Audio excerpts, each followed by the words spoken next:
जिस दिन तुमने अपनी किस्मत समझ ली उसी दिन दुनिया तुम्हें हल्के में लेना छोड़ देगी। दिल्ली की भीड़ भाड़ वाली सड़क के बीच एक छोटा सा कमरा था जिसमें रहता था आरब।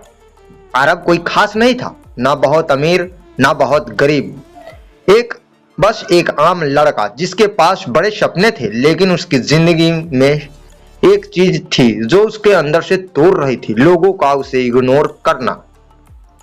आरब एक बहुत अच्छा दोस्त था, विवेक। दोनों साथ स्कूल गए, साथ कॉलेज गए और साथ ही सपनों के बारे में बातें किया करते थे। लेकिन जैसे ही कॉलेज खत्म हुआ, जिंदगी ने करवट ली। विवेक को एक अच्छी नौकरी मिल गई और आरब अभी भी संघर्ष कर रहा था। पहले जो दोस्त हर रोज कॉल करता था, अब वही मैसेज का जवाब देने में भी दिन लगा देता था। एक दिन आरब ने कॉल किया, फोन नहीं उठाया। दूसरे दिन किया, फिर भी नहीं। तीसरे दिन उसने मैसेज किया, भाई सब ठीक है, लेकिन जवाब आया सीन। उस दिन आरब को पहली बार एहसास हुआ, अब उसकी जिंदगी में जरूरी नहीं रहा। रात को आरब छत पर बैठा था, आसमान को देख रहा था और सोच रहा था, क्या मैं इतना बेकार हूं कि लोग मुझे इग्नोर कर दें।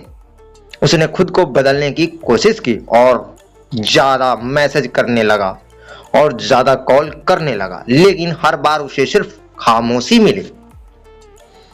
एक दिन उसकी मां ने उससे पूछा, तू इतना परेशान क्यों है? आरब ने सब बता दिया।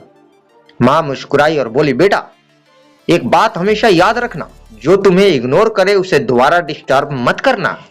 आरब चौंक गया, लेकिन मां वो मेरा दोस्त है। मां ने धीरे से कहा, जो तुम्हारी कदर नहीं करता वो सिर्फ तुम्हारे जानने वाला है, दोस्त नहीं। उसी दिन के बाद आरब ने एक फैसला लिया, अब वो किसी को खुद से ज्यादा अहमियत नहीं देगा। उसने कॉल करना बंद कर दिया, मैसेज करना बंद कर दिया और सबसे जरूरी एक्सपेक्टेशन रखना बंद कर दिया। शुरुआत में बहुत दर्द हुआ, ऐसा लगा जैसे कुछ छूट गया हो, लेकिन धीरे धीरे उसने खुद के साथ वक्त बिताने की आदत होने लगी। अब आरब हर सुबह जल्दी उठता, नई चीज सीखता, अपने स्किल्स पे काम करता। वो समझ चुका था, अगर लोग मुझे इग्नोर कर रहे हैं तो शायद मैं गलत जगह ध्यान दे रहा था। उसने अपना ध्यान लोगों से हटाकर अपने गोल्स पर लगा दिया। कुछ महीने बाद आरब ने एक छोटी सी ऑनलाइन कंपनी शुरू की। शुरुआत में बहुत मुश्किलें आई, लेकिन उसने हार नहीं मानी।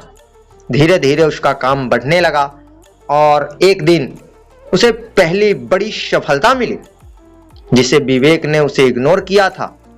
अब वही उसे कॉल कर रहा था, भाई सुना, तू बहुत अच्छा कर रहा है, मिलते हैं कभी। आरब ने फोन देखा, थोड़ी देर मुस्कुराया और फिर फोन साइलेंट कर दिया। उसने समझ लिया था, हर कॉल का जवाब देना जरूरी नहीं होता, कुछ लोग को खामोशी ही सबसे सही जवाब होती है। अब उसे किसी की से शिकायत नहीं थी, किसी से गुस्सा नहीं था, क्योंकि उसने खुद को पा लिया था।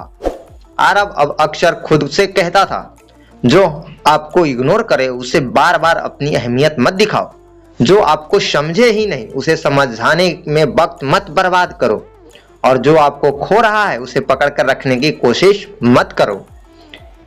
कुछ साल बाद आरब एक सफल इंसान बन चुका था, लेकिन उसकी असली सफलता पैसे में नहीं थी, बल्कि उसकी सोच में थी। अब वो जानता था, अपनी इज्जत खुद बनानी पड़ती है और जो उसे नहीं समझे उसे समझाना नहीं, छोड़ना पड़ता है। याद रखो, तुम कोई ऑप्शन नहीं हो, तुम एक प्रायोरिटी हो। अगर कोई तुम्हें इग्नोर करता है तो वो तुम्हारी कीमत नहीं जानता, और जहां कीमत नहीं हो वहां मौजूद रहना खुद की बेइज्जती है। जो तुम्हें इग्नोर करे उसे दोबारा डिस्टर्ब मत करना, क्योंकि खामोशी में दिया गया जवाब हर शब्द से ज्यादा जोरदार होता है। दोस्तों, यदि ये कहानी पसंद आई हो तो इस वीडियो को लाइक करें, हमारे चैनल को सब्सक्राइब करें और दोस्तों के साथ ज्यादा से ज्यादा शेयर करना ना भूलें। मिलते हैं किसी अन्य कहानी में। जय हिंद, जय भारत।